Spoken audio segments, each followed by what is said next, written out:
خاموشی یہی درد در حقیقت وہ خزانہ ہے جس میں عشق حقیقی کے راز پوشیدہ ہوتے ہیں۔ یہ فقیروں کی زمین ہے جہاں دین کا درس نہیں دل کی زبان بولی جاتی ہے۔ دعوتیں دو ہیں اور زندگی ایک ہے، اہل دل شکریہ اہل دین معذرت۔ جی میں آتا ہے گھر چھوڑ دوں ایک شب اور کمرے میں لکھ دوں کہیں معذرت۔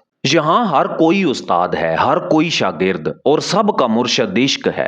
اسی خاک پر عشق کے پہلے دیوانے نے گریا کیا تھا، اور آج بھی یہ زمین وہی آہٹ سننے کی منتظر ہے۔ چلیں اب عشق کے اگلے موڑ کی طرف بڑھتے ہیں، جہاں رائج دنیا سے بے نیازی عشق کی روشنی بن جاتی ہے اور فقیر ہنستے ہنستے سب کچھ چھوڑ دیتے ہیں۔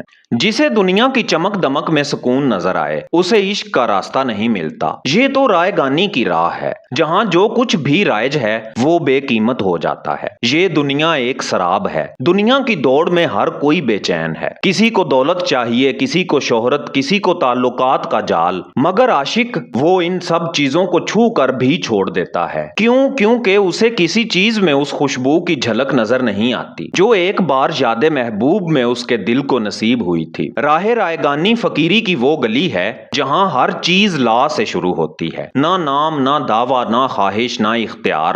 یہاں صرف خاموشی ہے، بے نیازی ہے اور مولا کا انتظار۔ دنیا پوچھتی ہے کیا پا لیا، فقیر ہنستا ہے کہتا ہے وہ پایا جسے لفظوں میں بیان نہیں کیا جا سکتا۔ نہ لباس کی پرواہ، نہ کھانے کی طلب، نہ لوگوں کی واہ واہ کی چاہ، نہ ذاتی شان و شوکت کی ہوس۔ یہ فقیر ظاہری خسارے میں ہوتا ہے مگر باطنی کائنات کا وارث ہوتا ہے۔ یہ راہ چھوڑنے کی نہیں سب کچھ چھوڑ دینے کی ہے۔ یہاں عشق فقط لفظ نہیں نفی کا فلسفہ ہے، نفس کی نفی، دنیا کی نفی، خودی کی نفی۔ یہاں خاموشی عبادت ہے اور بے رخی ہی قربت کا راستہ۔ فقیری میں جو خوشبو ہے وہ بادشاہوں کے کمروں میں نہیں خاک پر بیٹھنے والوں کے دلوں میں ہوتی ہے۔ یہی وہ لوگ ہیں جنہوں نے رائج دنیا سے منہ موڑ کر ایک نئی دنیا دریافت کی، وہ دنیا جو روح کے اندر بسی ہے، جسے دنیا کی آنکھیں دیکھ نہیں سکتی، صرف عشق کی آنکھیں پہچان سکتی ہیں۔ فقیر کا دل وہ آئینہ ہے جس پر دنیا کی گرد نہیں جمتی، اور اگر کبھی جم بھی جائے تو وہ آنسو اس آئینے کو صاف کر دیتے ہیں۔ یہ ہے راہ رائگانی، یہاں فقیر خود کو بھول کر مولا کو یاد رکھتا ہے۔ عشق آباد کا سفر نامہ رائگانی بنامے گریا ہے۔ میرے محترم ناظرین، دل پر ایسا وقت بھی آتا ہے کہ لفظ بوجھ لگتے ہیں، تب فقیر خاموش ہو جاتا ہے، مگر اس کی آنکھوں سے عشق چیخنے لگتا ہے، گریا اس کا کلام بن جاتا ہے۔ گریا عشق کی خفیہ زبان ہے، یہ آنکھ سے گرنے والا پانی نہیں، یہ دل کے جلنے کا گواہ ہوتا ہے۔ یہ وہ فریاد ہے جو زبان پر نہ آئے لیکن عرش کو ہلا دے۔ عاشق کا گریا کوئی دکھ نہیں ہوتا بلکہ قرب کا اعلان ہوتا ہے۔ فقیر جب روتا ہے تو دراصل اپنے رب کے سامنے سب کچھ کہہ دیتا ہے بغیر کچھ کہے۔ اس کا ہر آنسو ایک راز ہوتا ہے جو صرف معشوق جانتا ہے اور عاشق سہتا ہے۔ آنسو وہ خزانہ ہیں جو فقیروں کے چہرے پر چمکتے ہیں اور عرش کو خبر دیتے ہیں کہ اے رب، یہ تیرا عاشق جسے تو نے سب کچھ دے کر بھی خالی رکھا تاکہ وہ صرف تجھے چاہے۔ یہ گریا صرف دنیا سے مایوسی نہیں بلکہ عشق کی معراج ہے۔ یہ اس لمحے کی علامت ہے جب عاشق کو کچھ سجھائی نہیں دیتا سوائے معشوق کی ذات کے۔ وہ نہ سوال کرتا ہے نہ شکایت، بس روتا ہے خاموشی سے دھیمی سانسوں میں رب کے در پر۔ عاشق کا آنسو دعاؤں سے زیادہ وزنی ہوتا ہے۔ یہ وہ لمحہ ہوتا ہے جہاں عشق لفظوں کی قید سے آزاد ہو جاتا ہے اور فقیر کا دل آسمان سے باتیں کرنے لگتا ہے۔ جب زبان بند ہو اور دل بولے تو سمجھ لو کہ عشق اپنے عروج پر ہے۔ یہ گریا، یہ خاموش فریاد، یہ راتوں کی تنہائیاں در حقیقت عشق کی وہ خوشبو ہیں جو صرف خاص دلوں کو نصیب ہوتی ہیں۔ چلیے اب عشق کے سب سے پراسرار دروازے کی طرف بڑھتے ہیں جہاں سب کچھ چھوڑ کر فقیر خود کو بھی چھوڑ دیتا ہے اور عشق آباد میں قدم رکھتا ہے۔ عشق آباد یعنی فنا سے بقا کا سفر۔ یہاں نہ بندہ رہتا ہے نہ بندگی، فقط وہی باقی رہتا ہے جسے فقیر حق کہہ کر پکارتا ہے۔ عشق جب اپنے انجام کو پہنچتا ہے تو شروعات بن جاتا ہے۔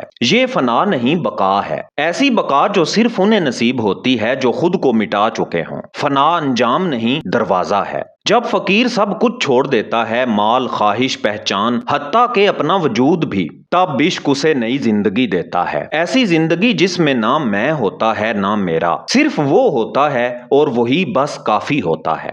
عشق آباد وہ مقام جہاں عاشق باقی نہیں رہتا، یہاں فقیر میں کہنے سے شرماتا ہے، کیونکہ وہ جان چکا ہوتا ہے کہ جو کچھ ہے بس مولا کا عکس ہے۔ یہ عشق جب دل میں آباد ہو جائے تو فقیر در بدر نہیں رہتا، بلکہ ہر جگہ کو حرم جاننے لگتا ہے۔ فنا کا مطلب مٹ جانا نہیں، بلکہ خود ہی کے پردے ہٹا دینا ہے۔ جو شخص اپنی انا کی دیواریں توڑ دے وہ عشق کے شہر میں داخل ہوتا ہے، اور جب داخل ہو جائے تو وہ نہ صرف مولا کو دیکھتا ہے بلکہ مولا بھی اسے دیکھ کر مسکراتا ہے۔ عشق آباد کا فقیر لباس میں خاکی، دل میں نوری، زبان پر خاموشی اور آنکھوں میں نصیبوں کی روشنی لیے ہوتا ہے۔ وہ ہاتھ اٹھاتا ہے تو مانگتا کچھ نہیں، بس شکر ادا کرتا ہے کہ اسے مولا کا در ملا اور اس کے قدموں میں فنا ہونے کا نصیب ملا۔ یہ عشق وہ روشنی ہے جو صرف تب ملتی ہے جب انسان خود کو مٹا کر محبوب کی ذات میں گم ہو جائے، اور یہی عشق آباد ہے، وہ مقام جہاں دنیا کی آوازیں خاموش ہو جاتی ہیں اور دل فقط ایک ہی نغمہ گاتا ہے،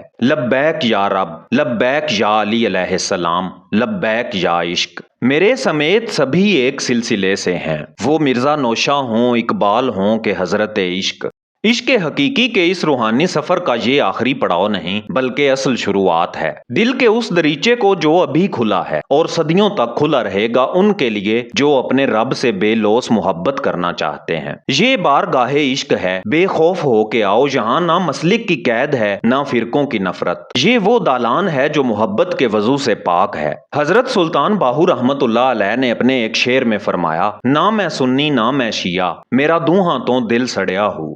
یعنی میں صرف اس رب کا فقیر ہوں جس نے عشق کو دلیل بنا کر سچائی کا چراغ روشن کیا۔ اے پروردگار، جس دل نے یہ سنا، جس آنکھ نے یہ عشق بھری نوا دیکھی، اسے ایسی روشنی عطا فرما جو فرقوں، خوفوں اور فریبوں سے بلند ہو کر تیری محبت میں فنا ہو جائے۔ یا رب، ہم سب کو عشق حقیقی کی وہ پہچان دے جو انسان کو انسان سے جوڑتی ہے اور بندے کو رب سے ملا دیتی ہے۔ آمین یا رب العالمین۔ دوستو، اگر یہ ویڈیو آپ کے دل کی کسی رگ کو چھو گئی ہے، اگر آپ نے بھی عشق حقیقی کی کوئی رمق اپنی روح میں محسوس کی ہو تو کمنٹ میں ہمیں ضرور بتائیں۔ آپ کے لفظ ہمارے قافلے کا حصہ ہیں۔ انشاءاللہ کل شام 6:45 پر ہم اپنی پہلی ای بک آپ کی خدمت میں پیش کریں گے۔ یہ کتاب ایک چھوٹی سی قیمت پر دستیاب ہوگی، لیکن در حقیقت ہم نہ اس کی قیمت لے سکتے ہیں نہ کوئی ادا کر سکتا ہے۔ یہ تو فقط عشق کا ایک چراغ ہے جسے ہم سب مل کر روشن کریں گے۔ یہ ای بک ایک قافلہ ہے جو فرقہ پرستی سے پاک، خالص اللہ کی رسی سے جڑے علم کی ترجمانی کرے گا۔ یہ آپ کے دل میں قندیل بنے گا، روشنی کا وہ بیج جو صدیوں تک پھل دے گا۔ داستان اردو کی ٹیم اور اسٹوڈیو کے اخراجات کے لیے ہم نے اس کی مختصر سی قیمت رکھی ہے۔ اگر آپ کو داستان اردو کا یہ قافلہ پسند آیا ہو تو چینل کو سبسکرائب کریں، اس ویڈیو کو شیئر کریں اور کمنٹ کر کے اپنے دل کی آواز ہم تک ضرور پہنچائیں۔ میں ہوں اعزاز کاظمی، ملتے ہیں کل شام 6:45 پر داستان اردو کی پہلی روحانی ای بک کے ساتھ ایک نئی ویڈیو میں۔ تب تک کے لیے اللہ نگہبان۔